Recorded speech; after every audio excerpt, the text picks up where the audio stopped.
Peter, congratulations on winning AIS Program of the Year. What does it mean for you as High Performance Director to win Program of the Year in such stiff competition from the other programs? Well, it's a absolute privilege to be able to accept it on behalf of our team, and I guess it's one of those awards where you feel a little bit out there on your own when you have to go up and accept it solo, when in reality accepting it on behalf of 50 or 60 people who make such a great program. So it's a great privilege to be able to do that. Of course, the sailing high performance program is part of the Australian Institute of Sport.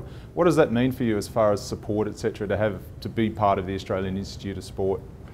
One of the things that's been fantastic about working with the AIS, and we're not a Canberra-based program, we're largely based in Sydney but also around the country and spend most of our time around the world, make good use of the European Training Centre, which is an AIS facility, increasing use I should say of that, but it's been fantastic for us over the last 3 years since I've been involved in the program that the AIS has been able to tailor its support of our program in all sorts of ways, from sports science, sports medicine, technology support and so on, in ways that have really been very, very flexible and best tailored to suit our program. And I think one of the great things about our experience with the AIS is their flexibility to adapt and help us in the way that's going to best support us for winning gold medals at the Olympic and Paralympic Games.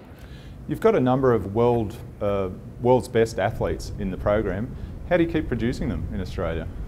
Well, that's going to be a challenge for us. The key for us is that we have absolutely outstanding coaches, and our coaches have great problem-solving ability, they have great dedication, they have great insight into the athletes that they work with, and I guess they have a great ability to identify the talent and nurture that talent.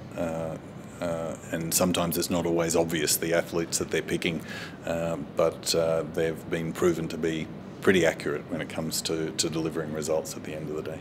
2012 was a golden year for sailing. What do you see in the future? Well, clearly we want to go better than in Rio than we have in London. That's our aim. We unashamedly aim for winning gold medals when it comes to Olympic and Paralympic Games, and I guess we have an inner belief that if we're good enough to win a medal, we're good enough to win a gold medal, and somehow if we haven't done that, then we need to look pretty closely at ourselves to see where we're going wrong.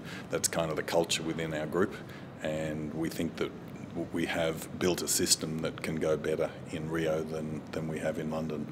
But there's a lot of hard work, and we know that what we did in London won't be good enough to win in Rio. We need to move forward with the support of the AIS to do that. With the success of the sailors this year, particularly at the Olympics, do you think we're seeing a spike in participation in sailing?